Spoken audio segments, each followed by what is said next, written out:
Covid duties చేస్తున్నప్పుడు ఆవిడ నా దగ్గరకు వచ్చారు. ఏమని చెప్పారంటే, మేడం మా అబ్బాయికి 2 కిడ్నీస్ ఫెయిల్యూర్ అయిపోయినాయి. ఆ 2 కిడ్నీస్ ఈ ట్రీట్మెంట్కి ఎక్కడికి వెళ్ళినా సరే అందరూ కోవిడ్ ట్రీట్మెంటే చేస్తున్నారు, కానీ మా అబ్బాయికి ట్రీట్మెంట్ చేయట్లేదు. మరి ఏదో ఒక విధంగా మీరు కొంచెం సిఫార్సు చేస్తే, మీ పై అధికారికి సిఫార్సు చేస్తే మా అబ్బాయిని అడ్మిట్ చేసుకుని, బెడ్స్ ఖాళీ లేవు. 2 కిడ్నీస్ ఫెయిల్యూర్ అయిపోయిన పేషెంట్ని అడ్మిట్ చేసుకుని అక్కడ పెట్టుకుని ఎలా చేస్తారు? చేయలేని పరిస్థితి. నేను అంటాను, ఒకసారి డాక్టర్ గారిని అడిగి చూస్తానమ్మా అన్న. డాక్టర్ గారిని అడిగితే డాక్టర్ గారు అన్నారు, 2 కిడ్నీల ట్రీట్మెంట్ ప్రస్తుతానికి మనం స్టార్ట్ చేయాలి అని అన్న, బేసిక్గా ఒక రోజుకి 24 గంటలకి 1.5 లక్షల రూపాయలు అవుతాయి. కార్పొరేట్ హాస్పిటల్ అది. మరి వాళ్ళు కడతారా? నేను ఆవిడ దగ్గరికి వచ్చి అడిగాను. ఆవిడ ఈ బైబిల్ చూపించి అందే, అమ్మా నాకు వెనక ముందు ఎవ్వరు లేరు, నా దేవుడే నా దిక్కు, నేను ఎక్కడికి వెళ్ళి వెతకలేను, అడగలేను, దేవుడిని పట్టుకుని చెప్తున్నానమ్మా, 24 గంటల టైం ఇవ్వు, రేపటి లోపల కట్టేస్తాను. మీరు ఎక్కడైనా చూసారా హాస్పిటల్లో డబ్బులు కట్టకుండా ముందు జాయిన్ చేసుకున్న వాళ్ళు ఎవరైనా చూసారా? ఆవిడ రిక్వెస్ట్ మేరకు పై డాక్టర్తో రిక్వెస్ట్ చేస్తే జాయిన్ చేసుకున్నాం. సరే, ట్రీట్మెంట్ జరుగుతూ ఉంది. చూస్తూ ఉన్నా, మొదటి గంట చూసా ఆవిడ ఏం చేస్తుంది, ఎవరికైనా మెసేజ్లు పెడుతుందా, ఎవరికన్నా వాట్సాప్లో మెసేజ్ పెట్టి డబ్బులు ఏమన్నా డొనేషన్ లాగా గ్యాదర్ చేస్తేమో. మధ్యాహ్నం 11:30కు ఆ సమయంలో అడ్మిట్ చేసాం. 12:30 అవ్వింది. అందరినీ అడిగా, ఆవిడ ఉన్నారు కదా, ఆవిడ ఏం తిన్నారో ఒకసారి అడుగుతారంటే మా నర్సులు అందరూ అన్నారు, మేడం ఆవిడ మోకరించింది, ప్రార్థన చేస్తుంది, అసలు మేము వెళ్తున్నా పక్కకి తప్పుకోవట్లేదు మేడం, మేము అలాగే ట్రీట్మెంట్ చేసి వచ్చేస్తున్నాం అన్నారు. సరే, ఆవిడని డిస్టర్బ్ చేయదు. మధ్యాహ్నం 1:30 అయింది, చూశాను ప్రార్థన చేస్తుంది. సాయంత్రం 4:30 అయింది, చూశాను ప్రార్థన చేస్తుంది. రాత్రి 6:30 అయింది, చూశాను ప్రార్థన చేస్తుంది. రాత్రి 9:30 అయింది, చూశాను ప్రార్థన చేస్తుంది. రాత్రి 11:30 అయింది. అంటే ఆవిడ మోకరించి 12 గంటలు అవుతుంది, ప్రార్థన చేస్తుంది. 1:30 రాత్రి, 1:30 అర్ధరాత్రి ప్రార్థన. ప్రొద్దున్న 4 నెక్స్ట్ డే స్టార్ట్ అయిపోతుంది, రౌండ్స్ స్టార్ట్ అయిపోతాయి, సెక్షన్ స్టార్ట్ అయిపోతుంది, అన్నీ స్టార్ట్ అయిపోతాయి, ట్రీట్మెంట్ స్టార్ట్. మాకు స్టార్ట్ అయిపోయింది, కానీ ఆవిడకి మాత్రం ప్రార్థన ఎండవల. 7:30 ప్రార్థన. మరుసటి రోజు 8:30 ప్రార్థన.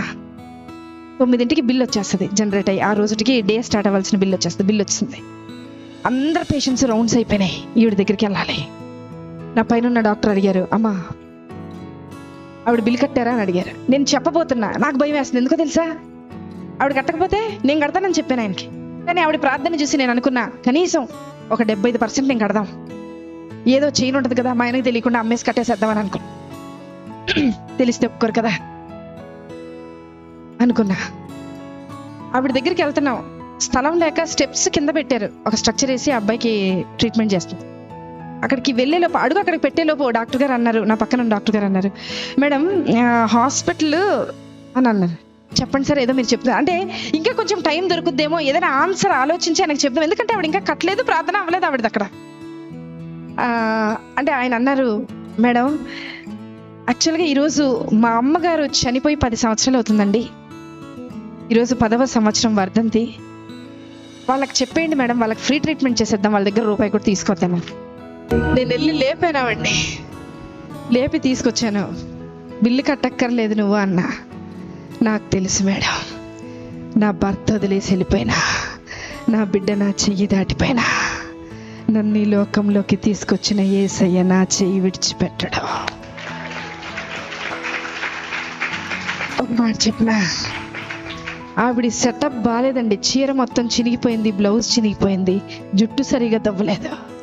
నేనన్నా, నీ బయట గెటప్ బాగోలేదు, కానీ నీ లోపల సెటప్ విశ్వాసం మాత్రం చాలా బాగుంది. మాకు నన్ను కూడా కలుపుకున్నా, మీతో పాటు నన్ను కూడా కలుపుకున్నా, మాకు గెటప్పులు బాగున్నాయి, పనికి రాని గెటప్పులు ఇవి, కానీ లోపల సెటప్ లేదు. బయకి గెటప్ ఏ ఉపయోగం? ఎక్కడ ఎత్తుకుతున్నారు ఈరోజు? వద్దాం ఏసై దగ్గరికి, వద్దాం ఏసై దగ్గర ఎత్తుకుతాం, ఏసై దగ్గర వెతుకుతాం. ఆవిడలాగా 24 గంటల ప్రార్థన నేను ప్రారంభించమని చెప్పట్లా, ఆవిడలాగా 10 గంటలు చేయమని చెప్పట్లా. విసుకక్క ఆయన సన్నిధిని వెతుకుతూ ఉందాం, విసుకక్క వెతుకుతాం, మళ్ళీ మళ్ళీ వెతుకుతాం. ఖచ్చితంగా నిశ్చయముగా ఆయన నీ పక్షాన కార్యము జరిగించునుగాక. ఆమేన్.